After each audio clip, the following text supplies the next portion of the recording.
We remain steadfast in our commitment in delivering local news that matters, stories that inspire, enriching the lives of Filipinos in the Philippines and across the globe.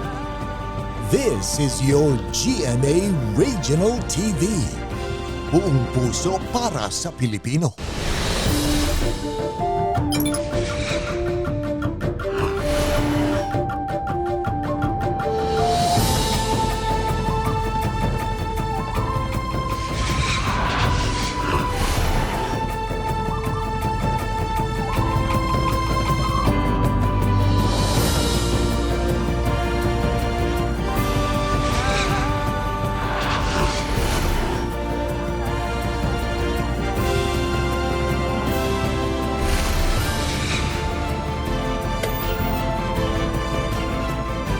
Ito ang GMA Regional TV, Balitang Southern Tagalog.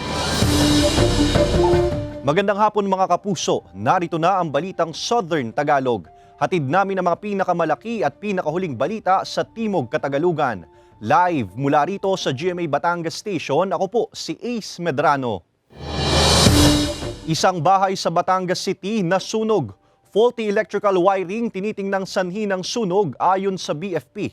Tutukan yan sa report ni Denise Abante. Sunog ng mga notebook at bag, appliances at ilan pang mga kagamitan sa bahay ang iniwang bakas ng apoy sa bahay na ito ni Rodelin alas 7 kagabi. Sa kwento ni Rodelin, umalis silang magkapatid sa bahay upang magdala ng lutong ulam sa isang kaanak sa Barangay Tingga, Batangas City. Naiwan sa loob ng bahay ang 8 taong gulang na anak. Maswerteng nakaligtas ang bata na agad umanong lumabas ng bahay upang humingi ng tulong nang makita ang apoy sa isang kwarto. Pasasalamat muna. Kasi yung aking anak, listo siya, nailigtas niya yung sarili niya, naitakbo niya na agad yung sarili niya. Basta lahat, safe ang bata, okay na yun. Ito kasing material na gamit, hiram na lang yan, kikitain pa. Yung anak ko, hindi na. Sa investigasyon ng Bureau of Fire Protection Batangas City, nagmula ang apoy sa isang kwarto sa loob ng bahay at posibleng ang faulty electrical wiring umano ang naging sanhi ng sunog. Gawa rin umano sa light materials ang kisame ng bahay kaya mabilis na kumalat ang apoy. Under investigation pa rin po ang cause po natin. Tititingnan po natin kung may kinalaman po ito sa electrical or possible sa cooking. Naging malaking aral naman daw para sa magkapatid na Rodelin at Mary Rose ang nangyaring sunog. Kailangan i-check lahat. Kahit wala kang nakasaksak na na kuryente, ay yung mga dating linya dapat tinitingnan. Salamat at yung aming bata, wala kang nasaktan sa amin. Kahit ari nasunog, kikitain pa, makakabili pa. Pero yung buhay, magaling at ang aming bata ay nakaligtas. Paalala naman ng BFP, Make sure po na naka-off po lahat ng mga electrical supply po natin, lalo na po sa mga appliances po. Make sure po na madali po nating ma-ventilate yung mga bintana po natin kasi sa responde po namin kahapon is medyo nahirapan po kaming buksan yung pinto kasi nakakandado po, tsaka yung mga bintana po nila is naka-grills po. tinatayang aabot sa mahigit 1 milyong piso ang naging danyos ng nangyaring sunog. Nagpadala na ng tulong ang Batangas CSWDO at personal namang binisita ng Provincial Social Welfare and Development Officer ang pamilya at nagpaabot din ng tulong para sa nasunugang pamilya. Sakaling nais magbigay ng tulong, maaaring i-contact ang numerong naka-flash sa inyong screen. Kasama si Buhay Adante Jr., Denise Abante, Balitang Southern Tagalog. Mga lalaking nanira ng ilang gamit sa isang private resort sa Calamba City, Laguna, hindi nasasampahan ng reklamo ayon sa pulisya. Ang detalye sa report ni Andrew Bernardo. Business as usual na ang private resort na ito sa Barangay Bukal, Calamba City, Laguna simula pa kagabi. 2 araw matapos ang insidente kung saan makikita ang grupo ng mga kalalakihan na naninira ng ilang gamit sa loob ng pasilidad madaling araw ng Lunes. Malinis na ang tubig ng swimming pool. Ganon din ang inihagis na ihawan. Ang kwarto at comfort room handa na sa mga bisita. Napalitan na rin ang water dispenser na nasira matapos na ihagis sa swimming pool. Hindi na nagpaunlak ng panayam ang ilang may-ari ng resort na sinabing nakipag-areglo na sa mga lalaking nanira ng kanilang mga gamit. Kinumpirma naman ang Calambas City Police sa GMA Regional TV Balitang Southern Tagalog na walang reklamong nakarating sa kanila dahil nagkaroon na ng settlement ang magkabilang panig sa barangay. Bagamat tumanggi ng magpa-interview, sinabi ng PNP sa news team na natanggal sa trabaho ang ilang kalalakihan na sangkot sa insidente. Kapwa nakiusap naman ang pamunuan ng resort at PNP sa publiko na iwasan na ang pambabash sa mga kalalakihan dahil nagdulot din ito ng matinding trauma sa kanila. Mas hinigpitan na ng pamunuan ng resort ang pagtanggap sa mga guests para maiwasan ang nangyaring insidente. Kasama si Kel Ravaca, Andrew Bernardo, Balitang Southern Tagalog. Hangin mula sa coastal areas nagdadala ng mainit at maalinsangang panahon ayon sa Pag-asa. Samantala, otoridad nagbabala kaugnay sa masamang epekto ng mainit na panahon sa kalusugan. Para sa detalye, makakasama natin live si Paul Hernandez. Paul? Ace, patindi pa ng patindi yung posibleng init na maramdaman ng mga kapuso natin. Ayon yan mismo sa State Weather Bureau na Pag-asa at posible pa raw maranasan yan hanggang sa susunod na taon. Matindi pa rin ang init na nararanasan sa maraming lugar sa bansa. Damang-dama raw yan ang mangingisdang si Gilbert. Ang noot sa balat na init, sinasabayan pa ng mainit ding hangin. Wala na, yung napakainit na naramdang init. At isa pa, pagsapit ng ganong oras, alas 8, medyo mahangin na, malakas na. Para ka nang inuugoy sa bangka. Sa bulletin ng Pag-asa, naitala kahapon ng 41 degrees Celsius na heat index o init na naramdaman ng katawan ng tao sa Ambulong, Tanawan, Batangas. Mas mababa yan kumpara sa 43 degrees Celsius na nairehistro naman sa Infanta, Quezon. Paliwanag ng Pag-asa, ang pagkakaroon ng mataas na heat index ay dahil din sa hangin sa mga coastal area o karagatan. Napapataas daw nito ang temperatura at humidity o alinsangan ng paligid. Factor po din talaga yun kasi po yun sa tubig, lalo na po yung kung ang hangin galing sa nila, papunta po sa lugar nila. Katulad po dito sa Ambulong, ngayon po southwest, kaya po medyo mainit po, nanggagaling po yung hangin dito sa southwest. Pinag-iingat ang mga matatanda at bata, gayon din ang mga may pre-existing health conditions. Dapat daw na magsuot ng maninipis na damit at light-colored shirts. Limitahan na rin daw ang paglabas ng bahay at kung hindi maiiwasan, ugaliing magpayong. Sinabi rin ng Weather Bureau na may maitatala pang mataas na heat index na aabutin pa ng 1 taon. Asahan po natin yan next year. Yun po yung mas possible na mas mainit talaga. Pwede po siyang tumaas pa rito sa kasalukuyan nating nararanasan. Pwede mga 42 hanggang 46. Pwede po, possible po yun. Patuloy naman daw sa pagmumonitor ang Pag-asa sa magiging lagay ng panahon para mabigyang babalari ng publiko. Samantala, thunderstorms lang ang posibleng maranasang pag-ulan sa gabi. Sa ngayon ay walang namamataang low pressure area o LPA sa loob at labas ng Philippine Area of Responsibility. Ace, ayon sa Pag-asa, walang nakataas na gale warning ngayong araw ng Huwebes hanggang sa mga susunod na araw. Kahit wala rin daw inaasahan na sea travel suspension. Ace. Maraming salamat, Paul Hernandez.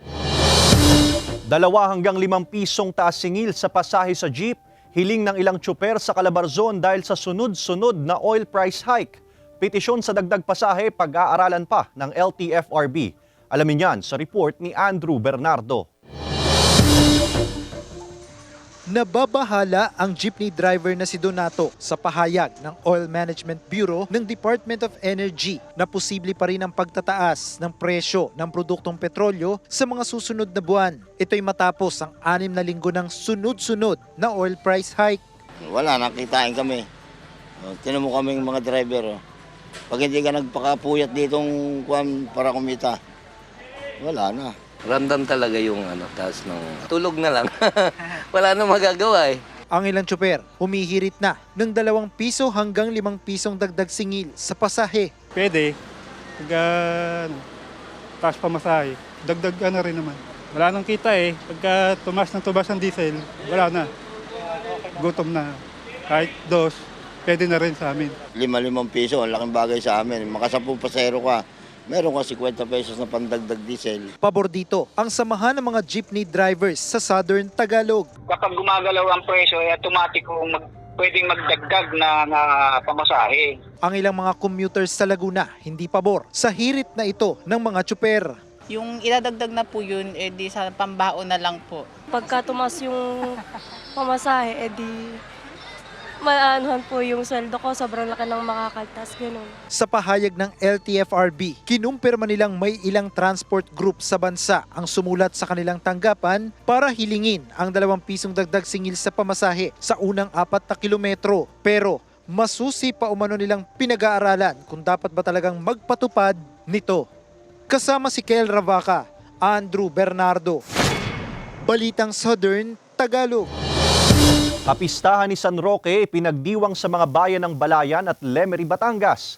Karakol, inialay ng ilang kababaihan sa kanilang patron. Tunghayan yan sa report ni Denise Abante. Bilang paggunita sa kapistahan ni San Roque na patron ng mga may sakit at may kapansanan, patron laban sa salot at patron din ng mga aso at mga tagapangalaga nito, na sa mahigit 400 mga kababaihan mula sa iba't ibang barangay sa bayan ng Balayan, Batangas ang nakilahok sa karakol para sa santo o ang sayaw ng pagpaparangal. Suot ang kanilang mga barot sayan nilibot ng ilang mga kababaihang taga-Balayan ang kahabaan ng barangay Caloocan para sa pagbibigay pugay sa patron. First time pong ipinagdiwang ng aming barangay ang pagtatama ng petsa ng kapistahan ni San Roque na dati tuwing second Saturday of May, para yung katesismo natin sa ating mga kabarangay ay tamang impormasyon po ang kanilang maibibigay sa pagpupugay nila sa ating banal na patron. Bago ang karakol, nagsagawa muna ng misa at pagbabasbas ng mga aso. Nagkaroon din ng dalaw patrono ang 9 na araw na pagnunobena ng mga residente na sumisimbolo ng pasasalamat at mas pinagding na pakikiisa sa diwa ng synodality o sama-samang paglalakbay ng mga mananampalataya. Yung mga hindi masyadong nai-involve sa simbahan, sila mismo ay maabot at makasama sa paglalakbay na ito. Sumayaw kami sa galak sapagkat bukod sa ito ang kauna-unahang kapistahan na sa tamang petsa, ito din po ang kauna-unahang piyesta ng barangay pagkatapos ng pandemic.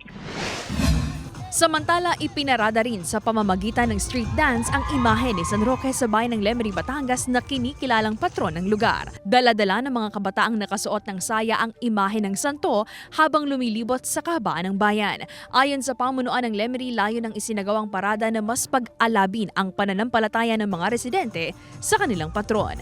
Denise Abante, Balitang Southern Tagalog.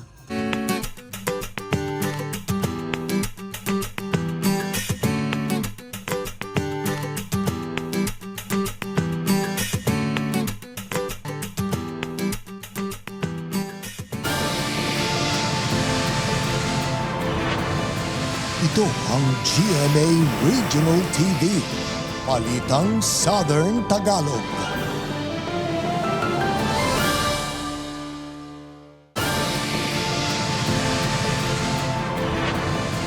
Ito ang GMA Regional TV, Balitang Southern Tagalog. Nauwi sa disgrasya ang pagmamaneho ng isang CAFGO member na si Ruel Auregue nang sumalpok ang sinasakyang motorsiklo sa isang SUV. Sa paunang ulat ng pulisya, magkasalubong ang 2 sasakyan sa kahabaan ng Katanawan Buena Vista Road sa Barangay San Roque, Katanawan, Quezon. Sa tindi ng pagkakabangga, wasak ang motor. Basag din ang unahang bahagi ng SUV. Napuruhan sa ulo ang 34 anyos na biktima at dead on arrival na siya nang dalhin sa ospital. Inaalam pa ang tunay na sanhi ng aksidente at kung mabilis ang patakbo ng parehong sasakyan. Hawak ngayon ng Katanawan Police ang driver ng SUV na naharap sa reklamong reckless imprudence resulting in homicide and damage to property. Nagpapatuloy pa ang investigasyon sa insidente. Pangungulekta ng bayarin sa mga pampublikong paaralan, mariing ipinagbabawal ng DepEd. Mga gurong lalabag sa no collection policy, maparurusahan ayon sa kagawaran. Ang detalye sa report ni Paul Hernandez. Dahil nakabakasyon ng ilang linggo ang apo ni Nanay Flor de Liza, hindi raw niya naging isipin ang pambaon nito sa eskwela araw-araw. Ang natipid, nagamit pa raw sa ibang gastusin. Ay di, binili ko po ng ano sa bahay, pagkain namin. Kami na lang pong 2. Pero dahil ilang linggo na lang pasukan na naman, matinding pagbabudget ulit ang gagawin niya. Titira ko po. Para sa pamasahe namin uli. Tsaka sa baon niya. Pambili ng pagkain.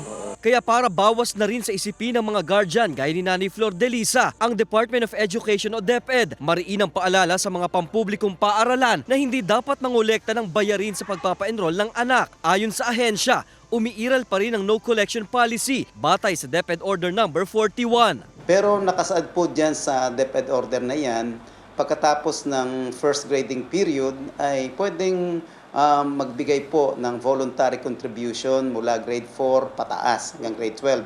Pero sa kinder hanggang grade 3 ay wala po tayo talagang kukolektahin sa kabuuan ng taon. Pero may mga voluntaryong bayarin gaya sa Boy Scout at Girl Scout, alay lakad, anti-TB, PTA at school publication fee. Lahat daw yan otorisado ng DepEd. Ang mapatutunayang lalabag sa polisiya, pwedeng mapatawan ng suspension. Pag mayroon pong nagreklamo na may nangongolekta, ipaalam lamang po sa school management at yan po ay aaksyonan po ng division office just in case na mayroon pong collection na nagaganap sa ating mga paaralan. Binibigyang diin din ng DepEd, bawal tumanggi sa pagtanggap ng mga estudyante sa enrollment. Sa pinakahuling datos ng ahensya, nasa 11.8 milyon na ang enrollees sa buong bansa. Nangunguna sa maraming bilang ang NCR, sunod ang Region 4A, pangatlo ang Region 3 at pang-apat ang Region 6. Samantala, tuloy-tuloy pa rin ang isinasagawang Brigada Eskwela ng DepEd na magtatagal hanggang August 19. Kasama si Buhay Adante Jr., Paul Hernandez, Balitang Southern Tagalog. Presyo ng ilang gulay sa Batangas City New Market tumaas ayon sa ilang tindera. Samantala, pagbaba sa presyo ng mga gulay, asahan sa Oktubre hanggang Disyembre ayon sa SINAG. Ang detalye sa report ni Denise Abante. Nakasanayan na raw ng tinderang si Jevy ang pagtaas at pagbaba ng presyo ng mga panindang gulay sa Batangas City New Market. Pero ngayon, nabigla raw siya sa halos kalahating porsyento ang itinaas ng presyo ng mga gulay mula sa Baguio City. Epekto raw nito, matumal na bentahan. Siyempre po, mahina. Natumal kasi naghahanap ang mamimili ng mas mura. Naglilibot pa sila para makakuha sila ng mas murang gulay.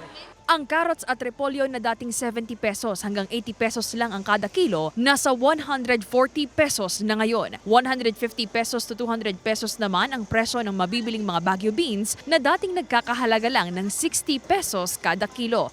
At ang siling labuyo, umabot na sa 400 pesos ang kada kilo na dating 70 pesos lamang. Nananatili naman sa 130 pesos ang kada kilo ng bawang habang 150 pesos ang kada kilo ng sibuyas. Tingin ng pamunuan ng palengke, posibleng epekto pa rin ito ng mga nagdaang bagyo. Dahil nga bumagyo, ang iba ay nasira ang pananim, pangalawa ay sa panahon, katulad ngayon, mainit na mainit. Ngayon, walang kalakal. Hindi na tagkalakal, pumasok tayo sa mahangin ng panahon. So, hindi maganda ang epekto sa ating mga gulay. Dahil sa mataas na presyo ng gulay, pa isa-isang piraso o di kaya kakaunti na lamang daw ang binibili ni na Aling Gloria at Ellen. Tama lang isa, ay kakunti mang ulam ang pinili ko. Oo, bumibili ang kaso nga lang maganda-ganda pipiliin, parang sigurado. Pababa ng presyo para makabili lahat ng tao. Kaunti lang po kasi budget. Budget kasi mahal po ang mga gulay na ngayon, tumataas na po. Eh, siyempre po, masustansya. Kailangan po yun sa katawan. Eh, kailangan po, baba po ang mga presyo para po makatipid-tipid lang. Ang tindera ng gulay na si Pet, nagpapalugi na lang daw ng kahit 5 hanggang 10 piso para lamang makabenta.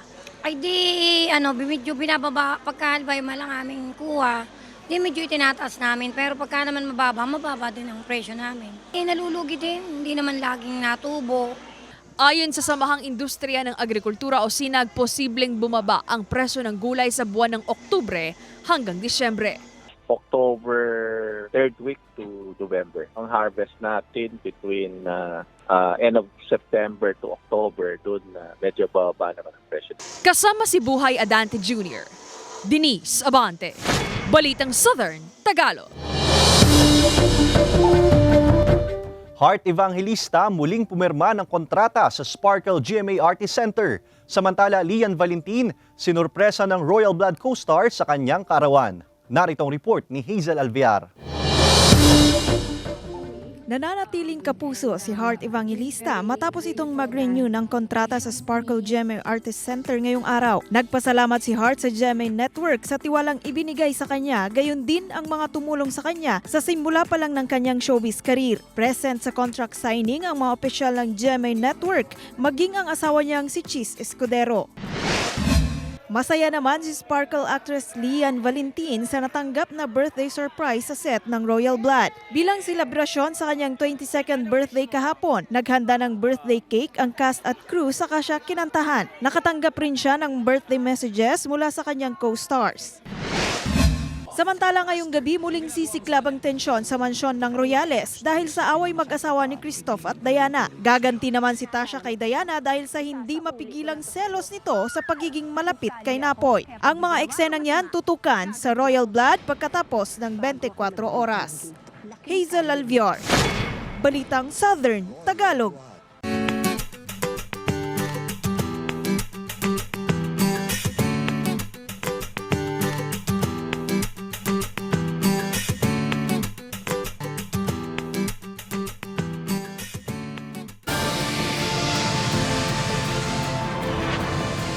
Ito ang GMA Regional TV, Balitang Southern Tagalog.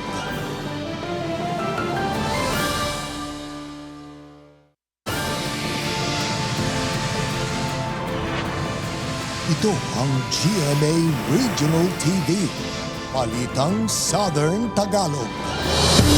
Dalawang umano'y sangkot sa human trafficking arestado sa Batangas Port.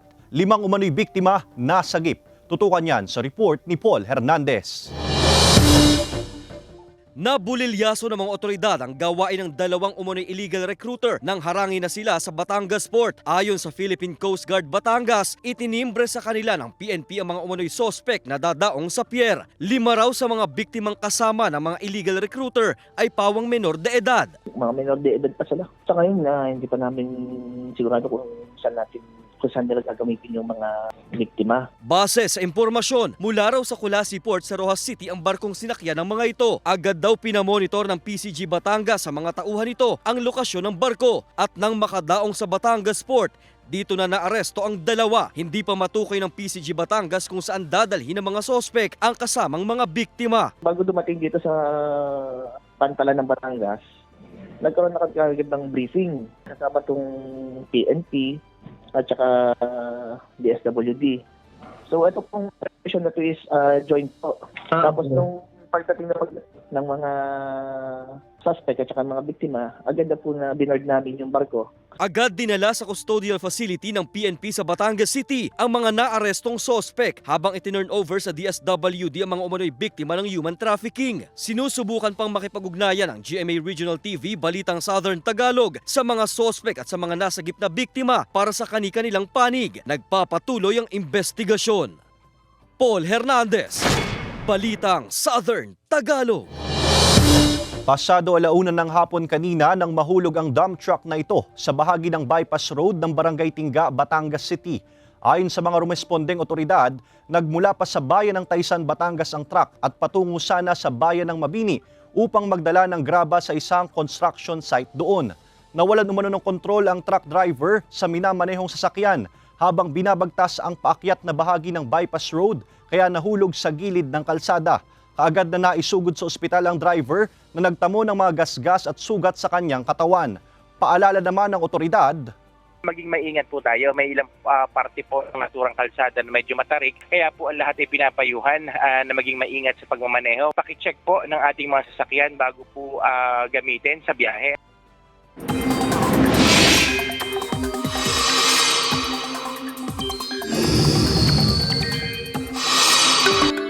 Mga kapuso, mainit at malinsangan ulit ang panahon na naranasan sa ilang bahagi ng bansa. Pero may ilang lugar pa ring posibleng ulanin. Yan ay dahil pa rin sa habagat na umiiral sa malaking bahagi ng bansa at localized thunderstorms na madalas maranasan sa hapon o gabi. Base sa datos ng Metro Weather, posibleng ulanin ang Mimaropa at Calabarzon. May malalakas na ulan sa Palawan kaya maging handa sa banta ng baha o pagguho ng lupa. Inaasahan din ang pag-ulan sa natitirang bahagi ng bansa, kabilang ang Northern at Central Luzon, gayon din ang Visayas at Mindanao. Mga PDL sa BJMP Quezon District Jail sumabak sa iba't ibang larong Pinoy. Tunghayan yan sa report ni Paul Hernandez. Anong larong Pinoy ang naaalala pa ninyo? O baka naman masyado ka nang nahuhumaling sa online games? Yung mas dati, yung mga tumbang preso. Bakit? Kasi nakikita yung mga nakalaro. Luksong tinig po, masaya po. Nakakasama po mga kaibigan. Ang tradisyonal na larong Pinoy o laro ng lahi, buhay na buhay hindi sa kalye, kundi sa loob ng piitan. Sumabak ang Persons Deprived of Liberty o PDL ng BJMP Quezon District Jail sa pagbilaw sa mga laro gaya ng bunong braso, hilahang lubid, sack race, patintero at kadang-kadang. Magandang panahon ito na sila nandito sa loob ng aming mga pasilidad piitan na makapagbigay tayo ng kaunting kaligayahan, kasiyahan para kahit paano makalimutan nila yung bigat na nararamdaman nila. Para sa BJMP, mahalagang hindi nalilimutan ng mga PDL ang kulturang Pinoy. Game na game at nag-enjoy nga raw ang mga PDL lalo at matagal na rin daw nilang hindi nalalaro ang mga ito. Challenge accepted sa bawat talon at takbo, maipanalo lang ang laro. Nakikita natin yung kagustuhan din nila na makibahagi sa mga ganitong aktibidad at natutuwa ang pamunuan ng BJMP Quezon District Jail na patuloy naming naitaguyod yung kagalingan ng ating mga persons deprived of liberty. Form of exercise pa nga raw ito na ipapamalas pa nga raw ng mga PDL ang teamwork, sportsmanship at pakikipagkapwa-tao. At ang disiplinang makukuha rito ang babaunin nila sa paglabas ng kulungan at magagamit sa tunay na laro ng buhay. Kasama si Buhay Adante Jr., Paul Hernandez, Balitang Southern Tagalog. Ika-4 na GMA Masterclass, The Icon Series, matagumpay na isinagawa sa Cagayan de Oro City. Narito ang report ni Cyril Chavez. Matagumpay na isinagawa ang ika-4 na GMA Masterclass, The Icon Series ngayong taon na ginanap sa University of Science and Technology of Southern Philippines sa Cagayan de Oro City. Dinaluhan ito ng mga estudyante mula sa iba't ibang kurso ng paaralan. Tampok sa Masterclass ang mga dekalibreng icons sa entertainment industry na sina Lilibet Razonable, ang Senior Vice President ng GMA Entertainment Group, at GMA Drama Content Creator, Developer at Writer Suzette Doctolero. Ayon kay Oliver Victor Amoroso, ang Senior Vice President and Head of GMA Integrated News, Regional TV and Synergy, ginanap ang GMA Masterclass The Icon Series bilang inspirasyon sa kabataan na pwedeng makamit ang tagumpay anuman ang estado mo sa buhay. So kailangan gusto mo yung ginagawa mo. Kailangan kung nag-nursing ka, gusto mo siya. O magdudoktor ka or whatever, di ba? Importante yan eh. Gusto mo at mahal mo yung ginagawa mo. Hindi pwedeng hindi kayo manotice kung ginagawa niya yung trabaho. Hindi lang ginagawa yung trabaho. My boss would always say that. If you're just doing your job, then okay, you're meeting my expectation. But if you add to it, then I will notice you. Then I will praise you. I'll pat your back.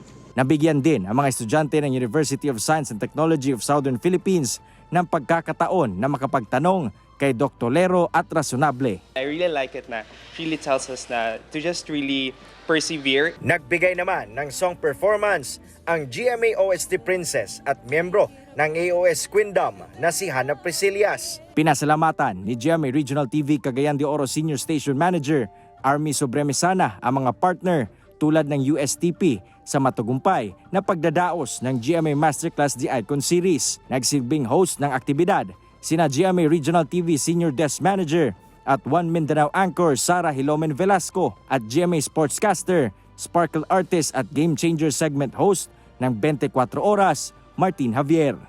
Cyril Chavez, Balitang Southern Tagalog. Samantala, mapapanood niyo po ang episode na ito at iba pang pinakahuling lokal na balita sa official website ng GMA Regional TV, www.gmaregionaltv.com.